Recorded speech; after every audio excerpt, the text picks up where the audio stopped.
El primer snap ocurrió un martes, a las 3:42 de la tarde, en el momento más ordinario que Marcos Vidal había vivido en sus 28 años de existencia. Estaba parado frente a la máquina de café del trabajo, esperando que el líquido oscuro cayera lentamente en su vaso de cartón, mirando sin ver el pequeño chorro que descendía, como si el tiempo mismo estuviera aburrido de seguir adelante.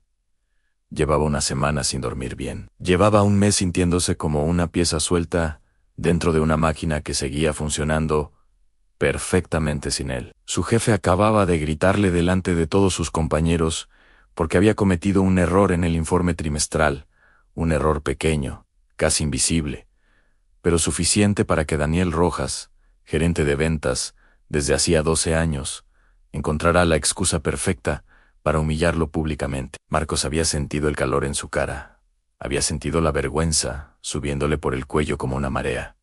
Había sentido las miradas de sus compañeros clavadas en su espalda, mientras caminaba hacia la máquina de café con los hombros hundidos y los ojos fijos en el suelo. Y en ese momento, con el dedo índice y el pulgar juntos, casi sin pensarlo, casi como un reflejo nacido de la desesperación más pura, chasqueó los dedos. Y el universo se detuvo. No fue dramático. No hubo una explosión de luz. No hubo un sonido ensordecedor, no hubo ninguna señal cósmica que anunciara que algo fundamental acababa de cambiar en la estructura de la realidad. Simplemente, el mundo dejó de moverse. El café se quedó suspendido en el aire. Una pequeña cascada oscura, congelada a medio camino, entre la máquina y el vaso. La secretaria, que estaba a 3 metros de él, quedó paralizada, con la mano extendida hacia su teléfono. Los dedos a centímetros de la pantalla, el gesto eternamente incompleto. Desde la oficina de cristal, Daniel Rojas permanecía con la boca ligeramente abierta, los ojos fijos en unos papeles que ya nunca terminaría de leer en ese instante. Las partículas de polvo que flotaban en los rayos de sol que entraban por la ventana quedaron suspendidas en el aire como pequeñas estrellas inmóviles. El sonido desapareció por completo. No había zumbido de ordenadores, no había murmullo de conversaciones, no había el tráfico lejano que siempre se colaba por las rendijas de las ventanas, mal cerradas el solo silencio. Un silencio tan perfecto, tan absoluto, que Marcos sintió que podía escuchar el latido de su propio corazón, como si fuera el único sonido que quedaba en el mundo, porque efectivamente lo era. Tardó varios minutos en comprender lo que había ocurrido. Primero pensó que se había desmayado, que estaba teniendo algún tipo de episodio disociativo, producto del estrés acumulado. Luego pensó que estaba soñando, aunque la textura del suelo bajo sus zapatos y el peso del vaso de cartón entre sus dedos se sentían demasiado reales para ser parte de un sueño. Caminó lentamente entre sus compañeros congelados, pasando entre ellos como si fueran estatuas de carne y hueso, observando sus caras detenidas a mitad de una expresión. Sus ojos abiertos pero vacíos, presentes físicamente, pero ausentes de todo lo que hace que una persona sea una persona. Llegó hasta la ventana y miró hacia la calle. Abajo, los coches estaban parados en mitad del movimiento, algunos con las ruedas giradas en ángulos imposibles para mantenerse quietos, los peatones detenidos en mitad de un paso, los palomas congeladas en pleno vuelo, como si alguien hubiera tomado una fotografía del mundo entero y hubiera olvidado cómo revelarla. Marcos Vidal chasqueó los dedos de nuevo. El universo reanudó su marcha. El café cayó en el vaso. La secretaria tomó su teléfono. Daniel Rojas siguió leyendo sus papeles. Las palomas continuaron volando. El tráfico siguió su curso. Y Marcos se quedó de pie junto a la máquina de café, con el corazón latiendo a una velocidad que no correspondía a ningún esfuerzo físico, mirando sus propios dedos como si fueran objetos extraños que nunca antes había visto, como si de repente se hubiera dado cuenta de que había llevado armas en las manos toda su vida. Sin saberlo, durante los 3 días siguientes, no lo volvió a intentar. Tenía miedo, aunque no sabía exactamente a qué le tenía miedo. No le tenía miedo al poder en sí mismo, sino a lo que significaba que ese poder existiera, a las preguntas que habría, a las respuestas que Inevitablemente tendría que buscar. Pero el cuarto día, de camino al trabajo, un autobús estuvo a punto de atropellarlo en un cruce, porque él había cruzado con el semáforo en rojo sin fijarse, y sin pensar, por puro instinto de supervivencia, chasqueó los dedos. El autobús se detuvo a 20 centímetros de su cuerpo, el conductor congelado con los ojos abiertos de par en par, y las manos aferradas al volante. Marcos se apartó tranquilamente, volvió a chasquear, y el autobús pasó pitando con el conductor todavía asustado, pero sin saber exactamente por qué. Y en ese momento algo cambió dentro de Marcos, porque ya no era una pregunta filosófica ni un misterio existencial. Era una herramienta que funcionaba, y los seres humanos, cuando descubren una herramienta que funciona, inevitablemente empiezan a usarla. Las primeras semanas fueron una exploración deliciosa. Marcos descubrió que durante el tiempo pausado podía moverse con libertad absoluta. Podía tocar objetos, podía leer documentos que estaban sobre los escritorios de otras personas.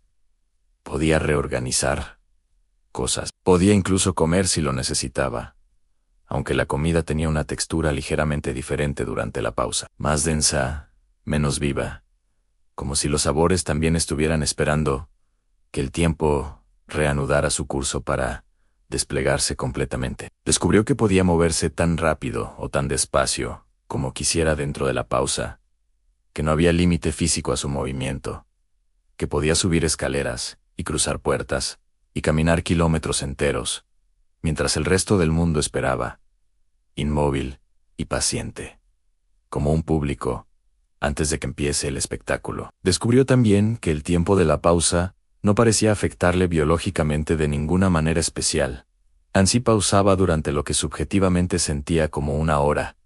No tenía más hambre ni más sueño que si hubiera pasado un minuto, aunque luego entendió que eso era simplemente porque el metabolismo también era parte del universo que se detenía, y él era la única excepción a esa regla. Empezó a usar la pausa para cosas pequeñas, al principio. Cuando su jefe estaba a punto de reprenderle de nuevo, pausaba el tiempo, se tomaba un momento para respirar, para calmarse, para preparar su respuesta, y luego reanudaba el tiempo, con una compostura que antes no habría podido mantener. Cuando llegaba tarde a una reunión, pausaba el tiempo en el ascensor, caminaba tranquilamente hasta la sala, se sentaba, y luego reanudaba la realidad, como si siempre hubiera estado allí. Cuando alguien le enviaba un mensaje difícil, pausaba el tiempo para pensar qué responder sin la presión del tiempo real. Eran pequeñas manipulaciones, pequeños ajustes, pequeñas formas de dar a su vida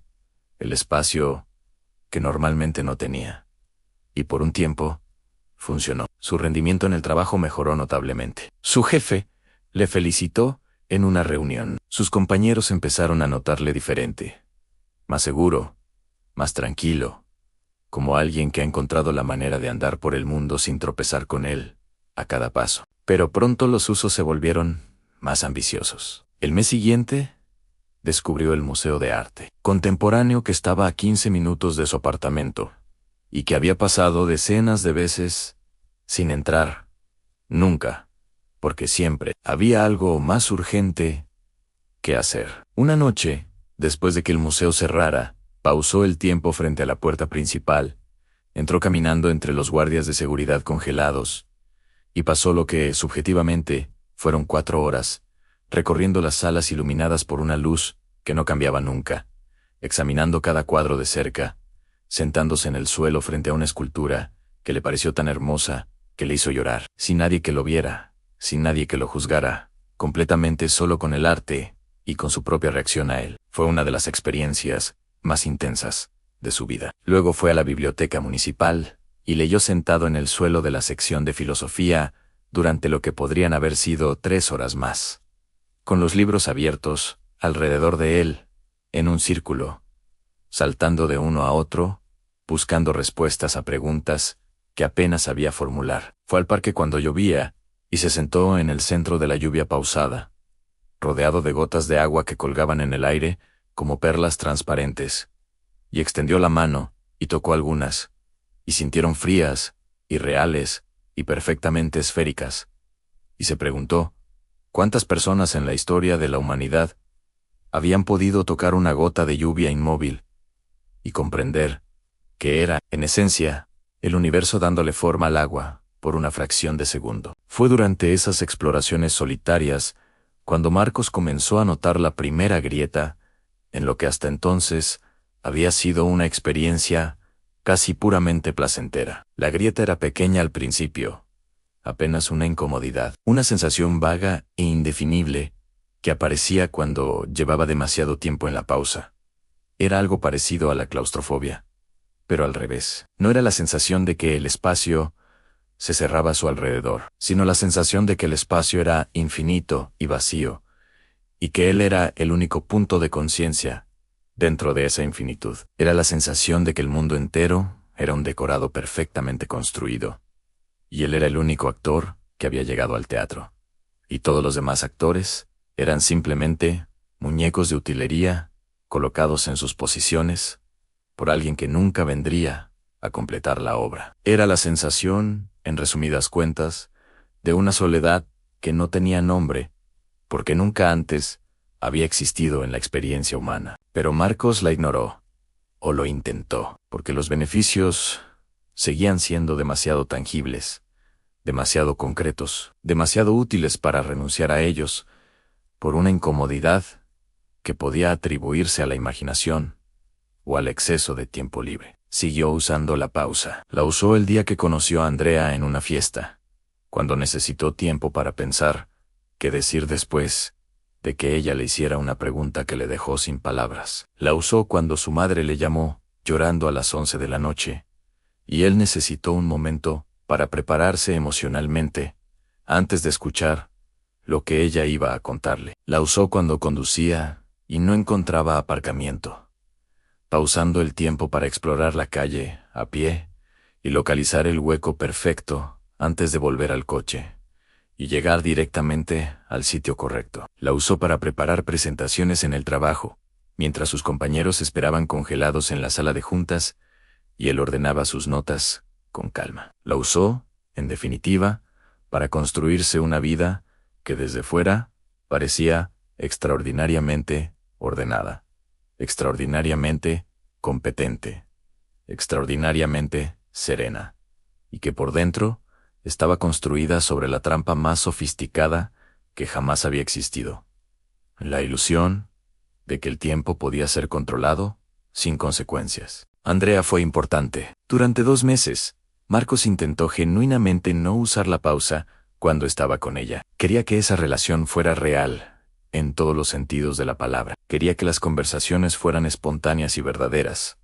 Quería que los silencios fueran naturales y no calculados. Y lo consiguió durante un tiempo. Pero el problema con alguien que ha aprendido a tener todo el tiempo del mundo es que pierde la tolerancia para los momentos incómodos, para las pausas naturales en una conversación, para la necesidad de esperar una respuesta que tarda en llegar, para el pequeño dolor de una discusión que tiene que resolverse en tiempo real, sin la posibilidad de prepararse con antelación. Una noche, durante una discusión sobre algo que en retrospectiva era completamente trivial, Andrea le dijo algo hiriente, y Marcos, sin pensarlo, chasqueó los dedos. Andrea se congeló con la boca abierta y los ojos brillantes de emoción, y Marcos se quedó mirándola durante varios minutos, viendo sus facciones detenidas en una expresión de ira que, sin el movimiento, sin la voz, sin la energía que la animaba,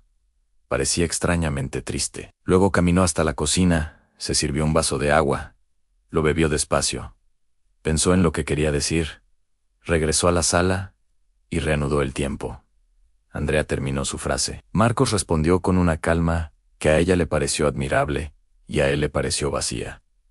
La discusión terminó, pero algo en la relación terminó también esa noche, aunque ninguno de los dos lo supo en ese momento. La relación con Andrea duró 4 meses más, antes de que ella le dijera que sentía que había algo en el que nunca llegaba a estar del todo presente, que conversaba con ella como si ya supiera lo que ella iba a decir, antes de que lo dijera, que tenía la sensación de que él estaba siempre un paso por delante de la realidad, de una manera que hacía que estar con él fuera ligeramente desorientador. No podía explicarlo mejor que eso. No tenía un vocabulario para describir exactamente qué era lo que sentía que faltaba en él. Pero Marcos lo sabía perfectamente. Lo que faltaba era la vulnerabilidad de alguien que existe dentro del tiempo, como todos los demás, que no puede pausar el momento incómodo, ni preparar la respuesta perfecta, ni evitar el golpe emocional antes de que llegue. Lo que le faltaba era la humanidad específica de ser alguien que no puede escapar del presente. Después de Andrea, Marcos usó la pausa más que nunca. Si antes la usaba como herramienta, ahora empezó a usarla como refugio. Cuando la soledad se hacía demasiado pesada en su apartamento por las noches, pausaba el tiempo y salía a caminar por la ciudad congelada, siguiendo rutas que nunca habría podido seguir en el mundo real porque estaban bloqueadas por el tráfico, o eran demasiado peligrosas de noche, o simplemente no eran rutas que un hombre solo siguiera a las 2 de la madrugada. Caminaba por el centro de las calles vacías de movimiento, aunque llenas de coches parados. Miraba los escaparates iluminados, se asomaba a los restaurantes donde las personas estaban congeladas a mitad de sus conversaciones y sus cenas, viendo en sus caras las pequeñas historias de una noche cualquiera. La pareja que discutía, en voz baja, mientras sonreía, para que nadie lo notara. El hombre, solo que miraba su teléfono con una expresión que era inconfundiblemente la expresión de alguien que acaba de recibir una mala noticia, el grupo de amigos capturado en el momento exacto de una carcajada colectiva, sus bocas abiertas y sus ojos entornados y sus cuerpos inclinados hacia adelante en ese abandono físico que solo produce la risa genuina. Y fue mirando ese grupo de amigos congelados en su carcajada perfecta, cuando Marcos Vidal sintió por primera vez algo que no era simplemente soledad, sino algo más preciso, más doloroso, más difícil de nombrar. Sintió que él era el observador eterno de una vida que nunca era la suya, que podía ver la felicidad de los demás con una claridad imposible. Podía estudiarla, podía rodearla y examinarla desde todos los ángulos, pero que era precisamente esa capacidad de observarla desde fuera lo que le impedía formar parte de ella. El tiempo pausado era su ventana perfecta al mundo, y como toda ventana perfecta, era también una barrera perfecta. Los meses siguientes los pasó en una especie de rutina que desde fuera era completamente normal y desde dentro era cada vez más extraña. Iba al trabajo, cumplía con sus obligaciones, mantenía conversaciones con sus compañeros que eran siempre fluidas y competentes, y nunca del todo reales. Salía algunos fines de semana con un grupo de conocidos que no llegaban a ser exactamente amigos, porque Marcos nunca se permitía la incomodidad y la vulnerabilidad, que son los ingredientes esenciales de la amistad verdadera. Por las noches, cuando la ciudad dormía, o casi dormía, pausaba el tiempo y exploraba. Se convirtió en el habitante más solitario y más libre de la ciudad, el hombre que conocía cada calle y cada rincón y cada cara detenida, a mitad de un gesto, el hombre que podía sentarse en el tejado de cualquier edificio y mirar el horizonte sin que nadie le preguntara qué hacía allí, el hombre que podía tomar decisiones con toda la calma del mundo, porque el mundo nunca le prisionaba. Fue un jueves de noviembre, casi 18 meses después del primer snap, cuando ocurrió lo que cambió todo de nuevo. Era cerca de medianoche. Marcos había pausado el tiempo en el cruce de las calles Serrano y Goya, porque había visto desde su ventana que había un pequeño accidente de tráfico. Nada grave, 2 coches con los parachoques rosados, pero quería observarlo de cerca. Quería ver las caras de los conductores en el momento exacto de la colisión.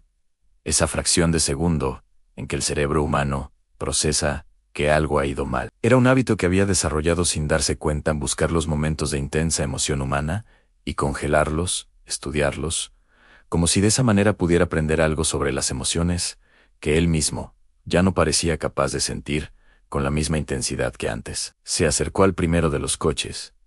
Miró la cara del conductor, un hombre de unos 40 años con corbata aflojada y cara de cansancio.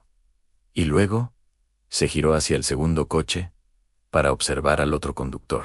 Y el otro conductor se movió. No fue un error de percepción, no fue un temblor involuntario de los músculos. No fue el efecto óptico de los ojos, que a veces producen movimiento donde no lo hay cuando están demasiado cansados. El otro conductor, una mujer de aspecto joven, que llevaba el pelo recogido en una trenza descuidada y tenía las manos todavía aferradas al volante. Giró lentamente la cabeza y miró directamente a Marcos. Sus ojos eran oscuros y estaban completamente despiertos, completamente presentes, completamente conscientes. No había en ellos el vacío transparente de las personas congeladas en la pausa. Había vida, había sorpresa, había algo muy parecido al reconocimiento. Durante varios segundos, ninguno de los dos se movió. Marcos sintió que su corazón hacía algo que no había hecho en mucho tiempo. Algo que se podría describir como saltar. Aunque no era exactamente eso. Era más bien la sensación de que algo que había estado dormido dentro de él acababa de despertar de golpe, sacudido por el estímulo más improbable que hubiera podido imaginar. La mujer salió del coche lentamente, con cuidado, como si también estuviera procesando lo que estaba viendo, como si también necesitara un momento para convencerse de que la persona que tenía delante era real y no una proyección de su propio asombro. Se quedó de pie junto al coche congelado y miró a Marcos, y él la miró a ella, y el silencio entre ellos era diferente a todos los silencios del tiempo pausado que él había experimentado hasta entonces, porque este silencio estaba habitado por dos personas. Fue Marcos quien habló primero. Lo que dijo no fue especialmente elaborado ni profundo. Fue simplemente lo primero que su mente produjo al enfrentarse a una situación para la que no tenía protocolo ni preparación, ni la posibilidad de pausar el tiempo para pensar mejor sus palabras. Porque el tiempo ya estaba pausado, y ella también estaba dentro de la pausa. Lo que dijo fue lo más honesto que había dicho en mucho tiempo. Tú también estás sola, ¿verdad? La mujer no respondió inmediatamente. Lo miró durante un momento más, con esa expresión que era simultáneamente cautelosa y hambrienta. La expresión de alguien que lleva mucho tiempo sin ver algo que necesitaba ver. Luego asintió con la cabeza. Una vez, despacio.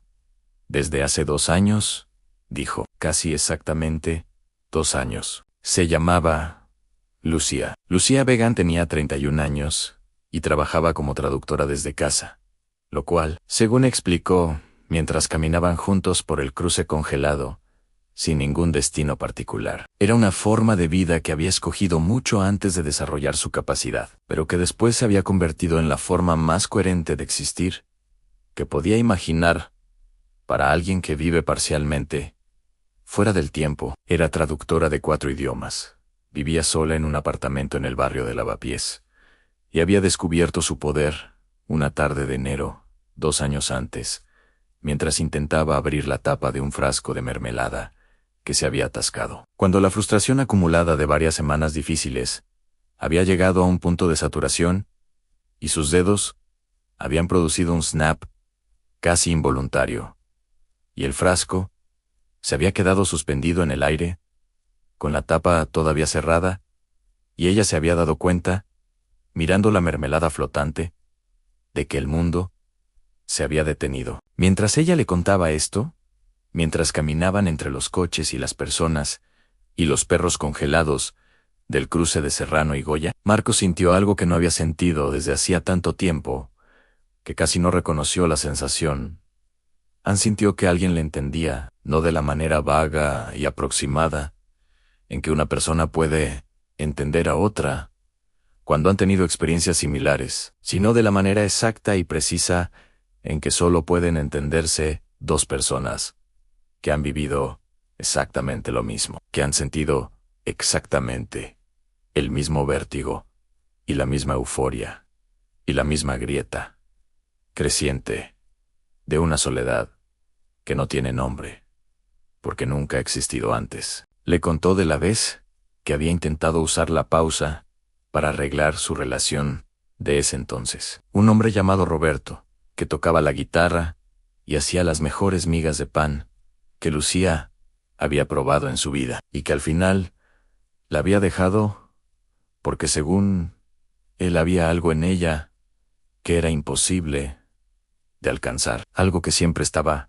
un poco más lejos de donde él podía llegar, como si viviera en una dimensión paralela a la suya, que se rozaba con la de él, pero nunca llegaba a solaparse del todo. Le contó de las noches que había pasado en la Biblioteca Nacional, leyendo manuscritos antiguos, bajo la luz inmóvil de las lámparas congeladas, buscando en la historia de la humanidad alguna referencia, alguna leyenda, algún mito, que describiera lo que ella era, que le dijera que no era la primera, que alguien antes que ella había vivido esto y había encontrado una manera de vivirlo que no terminara en una soledad tan perfecta que dejara de distinguirse del vacío. Le contó de una noche en que había pausado el tiempo en mitad de una tormenta y había subido al tejado de su edificio y había mirado el cielo negro y los relámpagos congelados en formas que parecían letras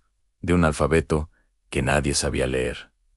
Y había gritado al cielo inmóvil la pregunta que llevaba meses sin poder hacerle a nadie. ¿Qué soy? Marcos la escuchó. La escuchó con una atención que nunca había sido capaz de mantener en una conversación normal, porque en las conversaciones normales siempre había una parte de él que estaba calculando, preparando, administrando la distancia cuidadosa que lo separaba de cualquier emoción que no hubiera tenido tiempo de procesar previamente. Pero ahora no podía hacer eso. Ahora estaba dentro de la pausa. Y ella también estaba dentro de la pausa. Y no había manera de pausar más el tiempo para prepararse, porque el tiempo ya era lo más pausado que podía estar. Y aún así, él seguía sintiéndose completamente vulnerable y completamente presente. Más presente que en cualquier otro momento de los últimos 18 meses. Caminaron durante lo que subjetivamente podrían haber sido 2 horas, aunque no llevaban la cuenta. Llegaron al parque, entraron por la verja que estaba abierta, porque el guardia estaba congelado a 5 metros, con la llave en la mano, y se sentaron en un banco, junto a la fuente que estaba detenida, en mitad de su movimiento circular, con el agua, formando una estructura imposible y hermosa de arcos, y columnas transparentes, que normalmente durarían una fracción de segundo antes de desmoronarse, pero que ahora permanecían perfectas e inmóviles, como una escultura de cristal. Se sentaron uno al lado del otro sin dejar espacio entre ellos, pero sin tocarse.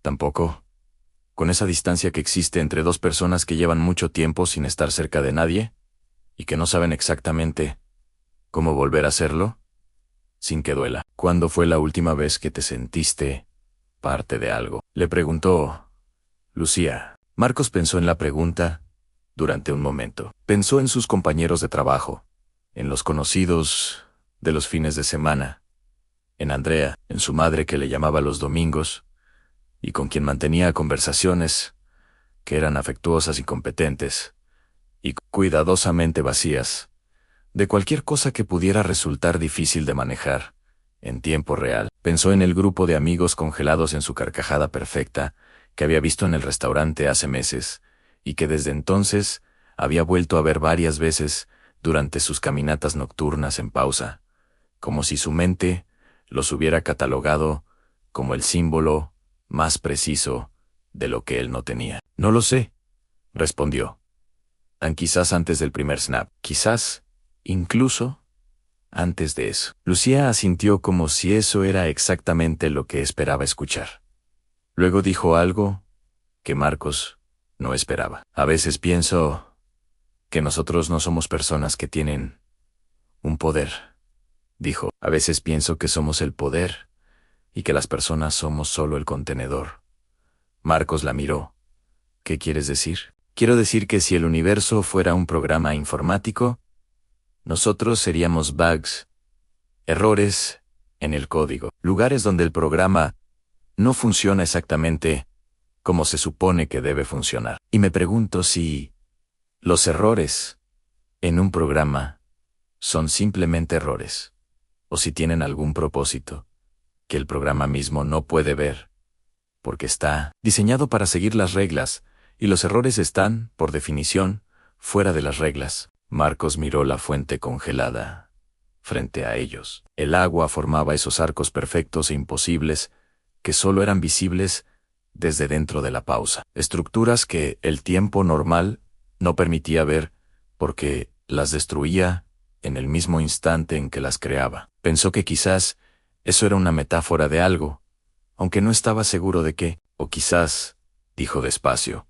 el universo nos creó precisamente para que pudiéramos sentir la soledad. No la soledad normal, no la soledad de un domingo por la tarde o de una habitación de hotel en una ciudad extraña. La soledad verdadera, la soledad de estar completamente fuera del tiempo que todos los demás comparten. Quizás necesitaba que alguien sintiera eso y no tenía otra manera de producir ese sentimiento específico sin crear a alguien que viviera exactamente como nosotros vivimos. Lucía lo miró. No dijo nada durante un momento. Luego dijo, eso es o lo más hermoso o lo más terrible que he escuchado en mucho tiempo. Los dos, respondió Marcos. Creo que es las dos cosas al mismo tiempo. Reanudaron el tiempo de mutuo acuerdo, con un segundo snap sincronizado, que fue en sí mismo un pequeño milagro de coordinación. Y el mundo volvió a moverse alrededor de ellos. Los conductores del accidente salieron de sus coches, con ese momento de confusión que produce el tiempo reanudado, mirándose mutuamente con la perplejidad específica de alguien que sabe que algo ha pasado, pero no puede decir exactamente qué, y empezaron a intercambiar datos del seguro. Los transeúntes retomaron sus rutas. Los coches siguieron circulando, y Marcos y Lucía se quedaron de pie en el borde de la acera, en el mundo real y en movimiento, mirándose con una expresión que era nueva para ambos.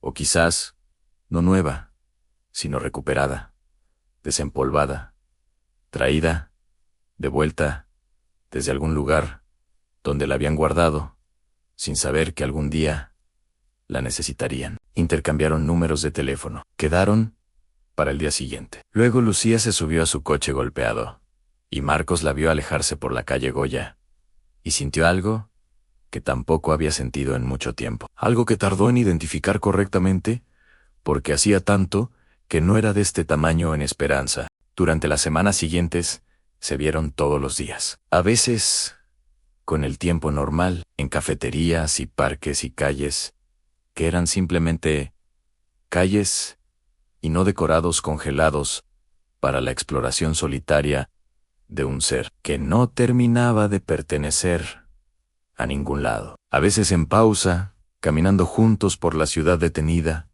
explorando museos y tejados y las orillas del río a medianoche, compartiendo ese mundo paralelo que hasta entonces cada uno había habitado en una soledad tan completa que les había parecido la condición permanente de su existencia. Descubrieron que, cuando los dos estaban dentro de la pausa al mismo tiempo, el silencio era diferente. No era el silencio vacío de un universo que había dejado de latir. Era el silencio entre dos personas que están cómodas la una con la otra, que no necesitan llenar cada segundo de aire con palabras para confirmar que siguen estando ahí. Descubrieron también cosas sobre su poder que ninguno de los dos había podido descubrir en solitario. Descubrieron, por ejemplo, que si uno de ellos chasqueaba los dedos estando cerca del otro, el otro quedaba incluido automáticamente en la pausa, sin necesidad de chasquear por su cuenta, como si la conciencia de los dos fuera capaz de reconocerse mutuamente y de extender la anomalía para incluir a alguien que el universo también había decidido excluir de sus reglas normales. Descubrieron que cuando hablaban dentro de la pausa, sus voces sonaban ligeramente diferentes, más nítidas, más resonantes, como si en ausencia de todos los demás sonidos del mundo, sus palabras ocuparan un espacio que normalmente estaba lleno y que ahora estaba vacío y disponible. Descubrieron que el tiempo pausado parecía durar subjetivamente más cuando estaban juntos que cuando estaban solos, como si la conciencia compartida de la anomalía la expandía de alguna manera que la conciencia individual no podía conseguir. Pero la discovery más importante, la que llegó más tarde y de la manera más inesperada, fue la que cambió para siempre la manera en que ambos entendían lo que eran. Fue un domingo por la tarde, 3 meses después de que se encontraran en el cruce de Serrano y Goya.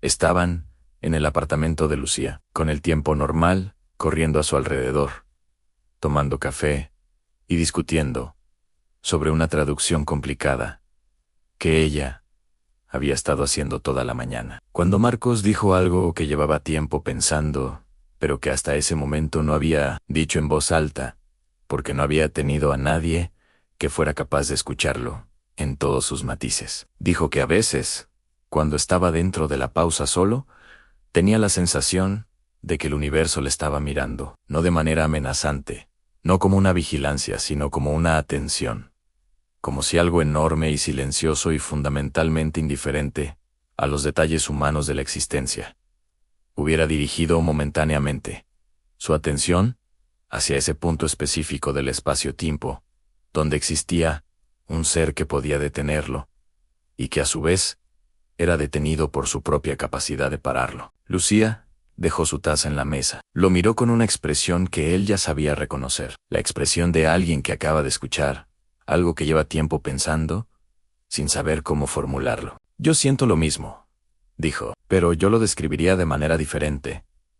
Yo sentiría que no es que el universo nos mire, es que nosotros somos los ojos del universo, somos el lugar donde el universo se mira a sí mismo, desde fuera. Y para hacer eso, para ver el universo desde fuera, tienes que estar fuera de él. Y estar fuera de él significa exactamente esto. Significa que el tiempo que todos los demás comparten no es tuyo. Significa que la corriente en que todos los demás nadan es la corriente que tú puedes detener con un gesto, lo que quiere decir que tú no estás dentro de la corriente.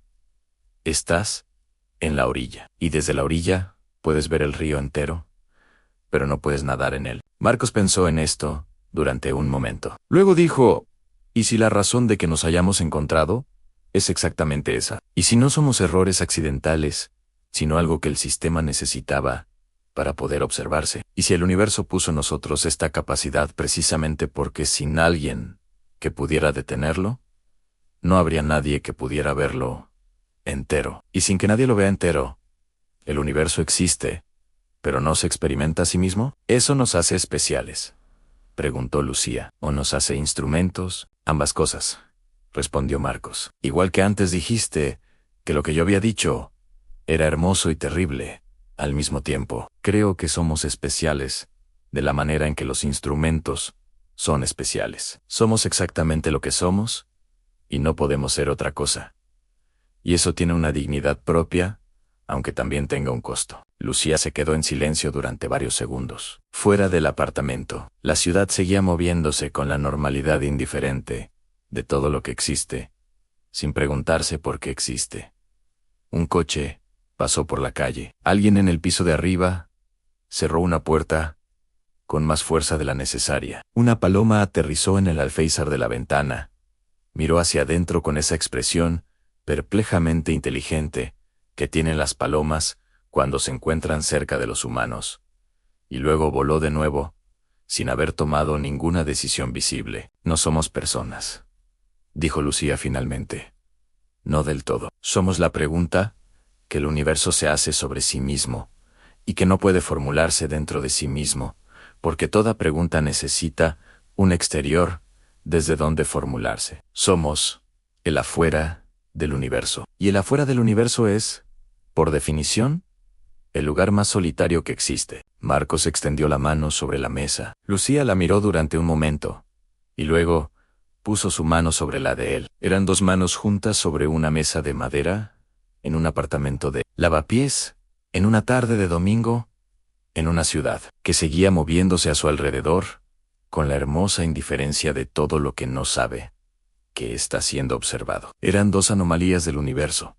2 lugares donde las reglas se habían doblado de la manera más improbable. 2 seres que habían pagado el precio de su capacidad, con una soledad que no tenía comparación posible en la experiencia humana ordinaria.